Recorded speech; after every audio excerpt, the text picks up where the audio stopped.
तो पॉलिटी के से मोस्ट इंपॉर्टेंट 25 प्लस एमसीक्यू जो आपके लेके आए हैं, जो आपकी सभी प्रकार की परीक्षाओं के लिए बहुत ही ज्यादा इंपॉर्टेंट है। स्वागत है आपका शेष क्लासेस में। चलते हैं सीधे क्वेश्चन की ओर। वीडियो अच्छा लगे वीडियो को लाइक करिएगा, अपने दोस्तों में शेयर भी करिएगा। ठीक है, चौथा पार्ट है दोस्तों। पहला क्वेश्चन देखिए क्या कह रहा है। निम्नलिखित में से कौन सा देश आधुनिक लोकतंत्र की स्थापना करने वाला पहला देश है? पहला देश था, सॉरी। निम्नलिखित में से कौन सा देश आधुनिक लोकतंत्र की स्थापना करने वाला पहला देश था? सी ऑप्शन आपका इस क्वेश्चन के राइट होगा, अमेरिका। दोस्तों संयुक्त राज्य अमेरिका के संविधान को 1788 ईस्वी में अंगीकार किया गया था। अमेरिका का संविधान आधुनिक लोकतंत्र के लिए विश्व की पहली औपचारिक रूपरेखा प्रदान करता है। इस हिसाब से सी ऑप्शन आपका इस क्वेश्चन का राइट होगा, अमेरिका। ठीक है, अगला क्वेश्चन। एकात्मक सरकार में समस्त ताकत किसके हाथ में होती है? बी ऑप्शन आपका इस क्वेश्चन के राइट होगा, केंद्रीय सरकार के हाथ में। दोस्तों केंद्र सरकार के पास शासन की समस्त शक्तियां होती हैं तथा स्थानीय सरकारें केंद्र के अधीन रहकर कार्य करती हैं। इस हिसाब से बी ऑप्शन आपका इस क्वेश्चन के लिए बिल्कुल राइट ऑप्शन होगा। अगला क्वेश्चन, तीसरा क्वेश्चन देखिए, हमारे संविधान में मूल अधिकार कहां के संविधान द्वारा प्रेरित है? ए ऑप्शन आपका इस क्वेश्चन का राइट होगा, संयुक्त राज्य अमेरिका। तो भारतीय संविधान की मुख्य विशेषताओं के रूप में मौलिक अधिकार संयुक्त राज्य अमेरिका के संविधान से लिया गया है। ठीक है, इस हिसाब से ए ऑप्शन आपका इस क्वेश्चन का राइट होगा। अगला क्वेश्चन,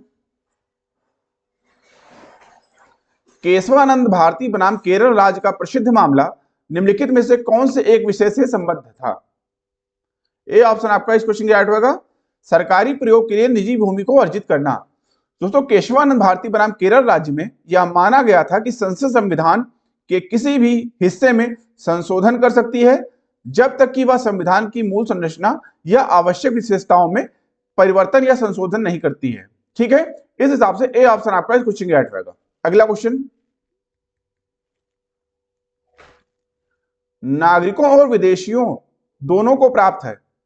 बी ऑप्शन आपका राइट होगा, मौलिक अधिकार। ठीक है, अगला क्वेश्चन, भारतीय नागरिकों के मौलिक अधिकारों को लंबित किया जा सकता है। ए ऑप्शन आपका राइट होगा, राष्ट्रीय आपातकाल के दौरान।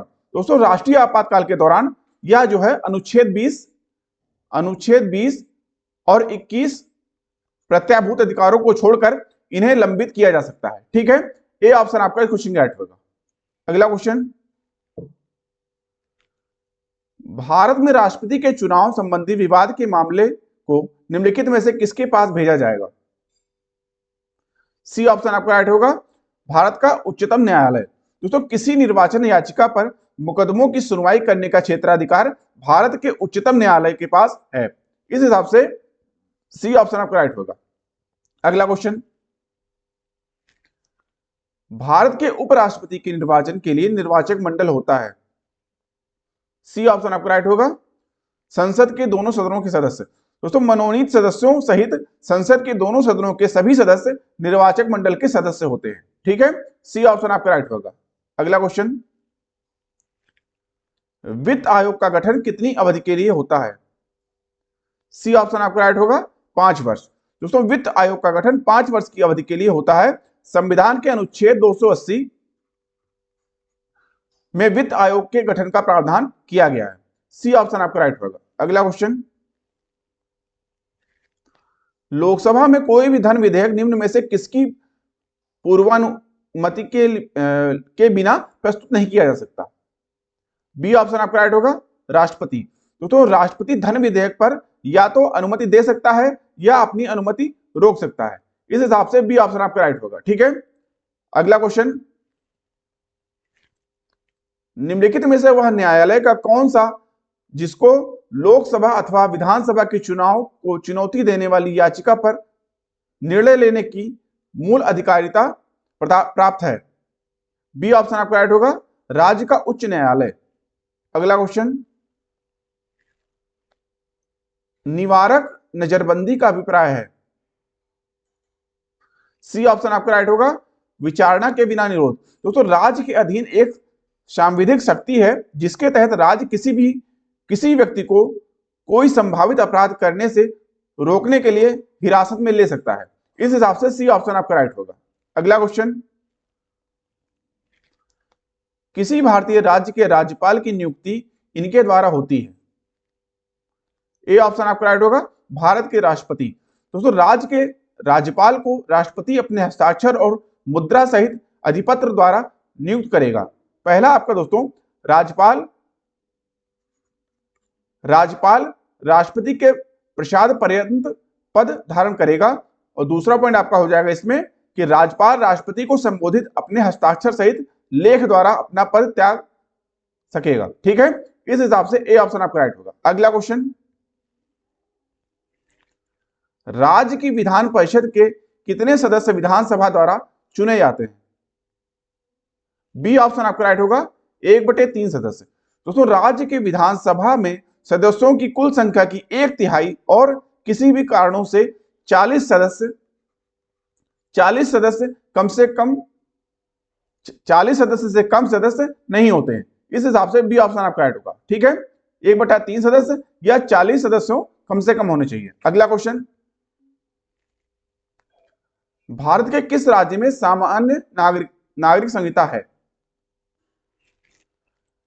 डी ऑप्शन आपका राइट होगा, गोवा। दोस्तों गोवा के साथ साथ अब उत्तराखंड भी जो है समान नागरिक संहिता जो है वहां लागू हो गया है। तो गोवा के बाद उत्तराखंड जल्द जो है समान नागरिक संहिता यानी यूसीसी लागू करने वाला देश का दूसरा राज्य बन गया। पहला राज्य कौन सा है, गोवा, और दूसरा राज्य आपका है उत्तराखंड। ठीक है, डी ऑप्शन आपका राइट होगा, जहां पे सामान्य नागरिक संहिता लागू है। अगला क्वेश्चन, केंद्रीय करों में राज्यों का हिस्सा निश्चित करने वाला प्राधिकरण कौन सा है। ए ऑप्शन आपका राइट होगा, वित्त आयोग। अगला क्वेश्चन,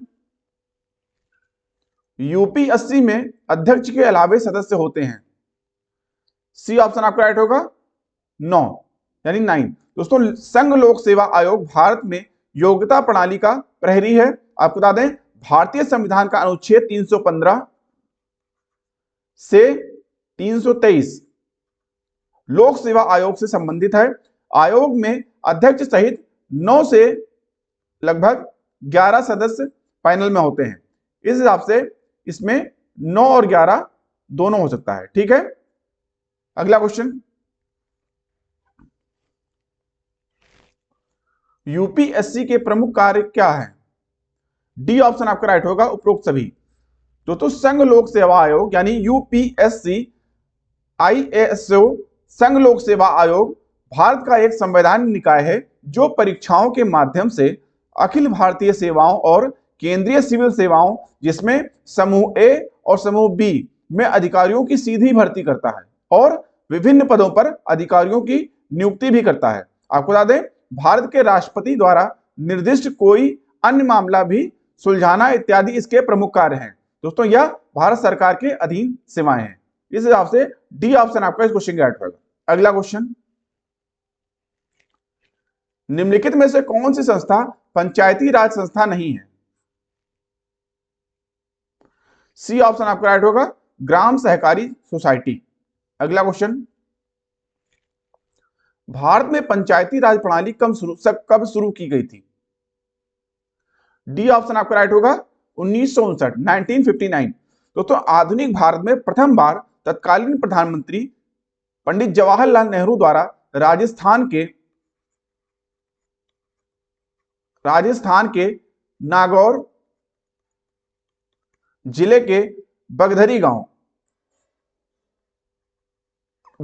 गांव में 2 अक्टूबर 1959 को पंचायती राज व्यवस्था लागू की गई थी। ठीक है, इस हिसाब से डी ऑप्शन आपका इस क्वेश्चन के लिए सबसे अच्छा ऑप्शन होगा, यानी सही ऑप्शन। अगला क्वेश्चन, संविधान में मौलिक कर्तव्य किस संशोधन द्वारा जोड़े गए थे। बी ऑप्शन आपका राइट होगा, 42वां संविधान संशोधन। दोस्तों वर्ष 1976 यानी 1976 में अपनाए गए 42वां संविधान संशोधन के द्वारा नागरिकों के मौलिक कर्तव्यों को सूचीबद्ध किया गया है। आपको बता दें संविधान के भाग 4 में सन्निहित अनुच्छेद 51 का मौलिक कर्तव्यों के बारे में है। बी ऑप्शन आपका इस क्वेश्चन के राइट होगा। ठीक है, अगला क्वेश्चन, भारतीय संविधान के किस संशोधन द्वारा प्रस्तावना में दो शब्द समाजवादी और धर्मनिरपेक्ष जोड़े गए थे? सी ऑप्शन आपका राइट होगा, 42वें संविधान संशोधन। तो समाजवादी और धर्मनिरपेक्ष दो शब्द थे जो 1976 में 42वें संशोधन द्वारा भारतीय संविधान की प्रस्तावना में जोड़े गए थे। ठीक है, अगला क्वेश्चन,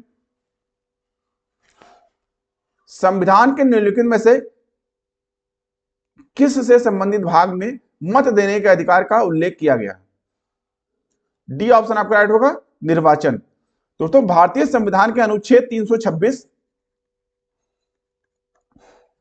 326 एक सार्वभौमिक वयस्क मताधिकार को निर्वाचित सरकार के सभी स्तरों के चुनाव के आधार पर परिभाषित करता है। डी ऑप्शन आपका इस क्वेश्चन का राइट होगा, निर्वाचन। अगला क्वेश्चन, निम्नलिखित में से किसके कारण की गई आपात स्थिति की उद्घोषणा के दौरान अनुच्छेद 19 के विपरीत भी किसी विधि का अधिनियमन किया जा सकता है या कार्यकारी आदेश जारी किया जा सकता है? ए ऑप्शन आपका राइट होगा, युद्ध या बाहरी आक्रमण के समय। ठीक है, ए ऑप्शन राइट होगा। अगला क्वेश्चन, और दोस्तों आप जानते हैं कल का प्रश्न क्या था, ऑल इंडिया सर्विसेज के सदस्यों की नियुक्ति कौन करता है? सी ऑप्शन आपका राइट होगा, केंद्रीय लोक सेवा आयोग के अध्यक्ष। ठीक है दोस्तों, भारतीय सिविल सेवा के संभावित उम्मीदवारों जिनमें सभी 3 सेवाओं और केंद्रीय सिविल सेवा जिनमें दोनों ग्रेड ए और बी की नियुक्ति लोक संघ सेवा आयोग द्वारा की जाती है। सी ऑप्शन आपका इस क्वेश्चन का राइट होगा। ठीक है, अगला क्वेश्चन, और दोस्तों आप जानते हैं आज का प्रश्न क्या है आपके लिए, भारतीय संविधान के तहत सरकार द्वारा कानूनों के निर्धारण के लिए दिशा निर्देश हैं, ए, बी, सी या डी? मौलिक अधिकार, मौलिक कर्तव्य, राजनीति निर्देशक सिद्धांत या कोई नहीं? इस क्वेश्चन का जवाब आपको ज्यादा से ज्यादा संख्या में कमेंट बॉक्स में देना है। साथ ही साथ आप ये दोस्तों ये भी बताइए कि आपके कितने प्रश्न सही हुए। अभी के लिए इतना ही। आई होप आपको वीडियो अच्छा लगा होगा। वीडियो अच्छा लगा हो दोस्तों वीडियो को लाइक करिए, अपने दोस्तों में शेयर करिए। साथ ही साथ अगर चैनल को सब्सक्राइब नहीं किया है तो चैनल को सब्सक्राइब करना ना भूले, जिससे चैनल पर आने वाले इंपॉर्टेंट वीडियो के नोटिफिकेशन आपको टाइमली मिलते रहे। अभी की वीडियो को देखने के लिए आप सभी का धन्यवाद। और दोस्तों इस वीडियो की पीडीएफ डाउनलोड करने के लिए आप हमारे टेलीग्राम ग्रुप को ज्वाइन कर सकते हैं। ठीक है, तो मिलते हैं नेक्स्ट वीडियो में, तब तक के लिए थैंक यू, जय हिंद।